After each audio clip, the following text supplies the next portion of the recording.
Ladies and gentlemen, I'm Sheriff Sam Page of the Rockingham County Sheriff's Office. I'm accompanied with some of our investigators with the State Bureau of Investigation with the Rockingham County Sheriff's Office. I thank you for coming out today.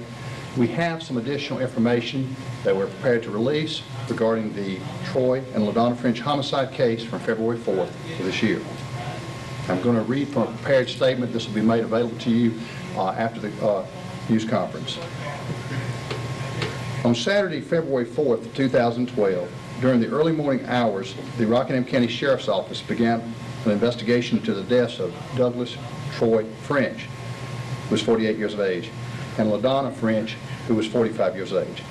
Both were found shot to death inside their home at 791 Pinewood Road, Reedsville address. Their 19-year-old daughter, Whitley French, was also attacked during this incident, but suffered no life-threatening injuries. Since this tragic event took place, the Rockingham County Sheriff's Office has worked tirelessly alongside the North Carolina State Bureau of Investigation and the Federal Bureau of Investigation, among other agencies. Detectives working this case have followed up on numerous leads and have received a significant amount of cooperation from the community. However, detectives still need community help. I repeat, we still need community help in identifying this unknown intruder. During the course of this investigation, detectives have learned that sometime around December of 2011, Troy French told family members that he was unable to locate his handgun. It was a High Point brand 9mm.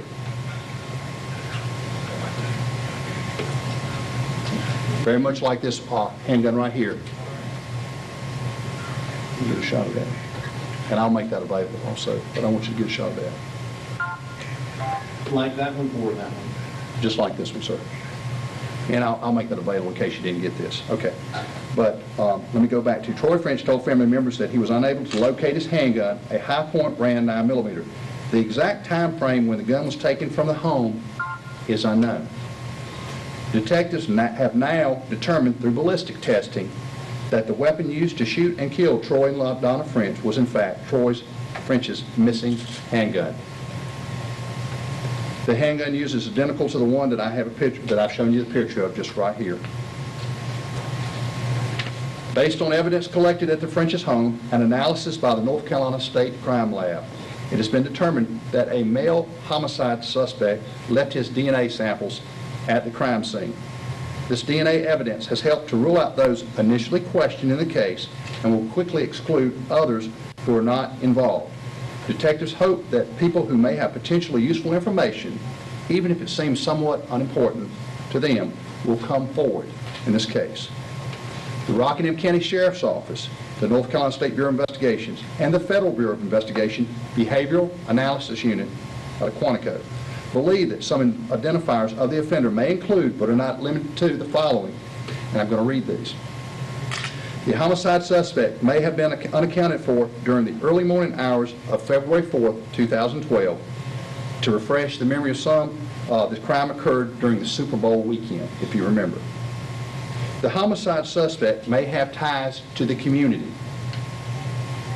People who know the homicide suspect may not believe that he is capable of committing this type of crime. The homicide suspect may not have a history of committing crimes of violence. The homicide suspect would have been in possession of the High Point 9mm pistol owned by the victim. He may have displayed this pistol to others prior to this double homicide. That's the reason why I show you this weapon, because it is believed that this weapon may have been shown to others prior to the homicide of February 4th of Troy and LaDonna French. The normal behavior of the person responsible for these murders may have changed right after the incident occurred. The homicide suspect may have left the area, missed work or school, had a drastic change in his performance at work or school, displayed an unusual amount of interest in this case, or may have increased or decreased his use of alcohol and drugs. The homicide suspect may have had an unexplained injury or cut around the time of the murder. Detectives want to solve this case and bring it to closure for the victim's family as well as our community. We are asking anyone with information about these homicides to contact Detective Ben Strader at the Rockingham County Sheriff's Office or Crime Stoppers at 349-9683, Rockingham County Crime Stoppers, or Sheriff Page at 634-3288. 39. You may also email any tips or information you have to Detective Strader at bstrader@co.rockingham.nc.us. Now, ladies and gentlemen, I've released some very important information to you, to the public, to our communities. We're looking for this weapon. We're looking for the person that possessed this weapon prior to the homicide case. And we believe, but with the investigators' information, that we believe that this person may have shown this weapon to others prior to this homicide. Also, very important clue is DNA samples have been recovered at the crime scene. That of a male subject, I can tell you that, of a male subject. And here's the important thing about DNA. You can't change it. It is unique to that person. And that you can run, but you can't hide from your DNA. We want to see closure in this case. And we will continue receiving samples, asking for samples of persons that had contact, that had access to the French home. And we'll run those analyses against our unknown to try to obtain a match. So we're asking for the public, for your help. If you know anything about this firearm that belonged to Troy and LaDonna French, if you know anything about persons that had whereabouts that had activity where they would come into or out of the house of the Frenches, we're asking for your help and assistance. At this time, I'll take some of your questions. Have you tested the DNA of Whitney French's boyfriend, the young Mr. Alvarez? We have, and they have been excluded. Sheriff, what kind of DNA samples did you guys find in? I can't be specific other than say that we have collected DNA samples from the crime scene at the time when the forensic investigators were on scene. Who has this ruled out from the DNA that you've been able to compare and contrast?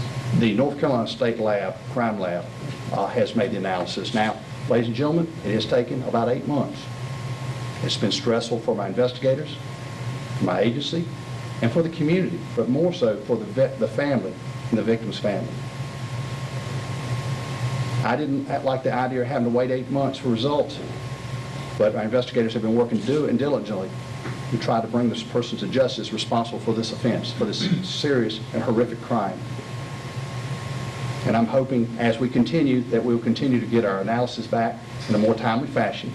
We will continue working with our State Bureau of Investigation investigators and also working with our state crime lab for continued analysis of any other DNA samples that we receive. Just so I can be 100% clear, you said you've been able to eliminate Whitley French, John Alvarez. How about Hunter French?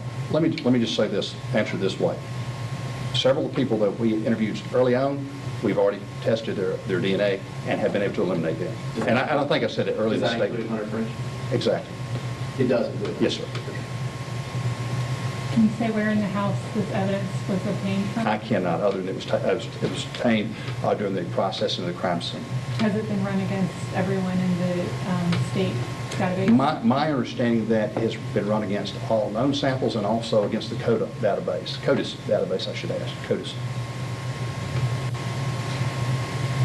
Sheriff, I know this has been a personal thing for you from the beginning. To think that this is somebody who somehow had access to the French home, the French family, and knew them.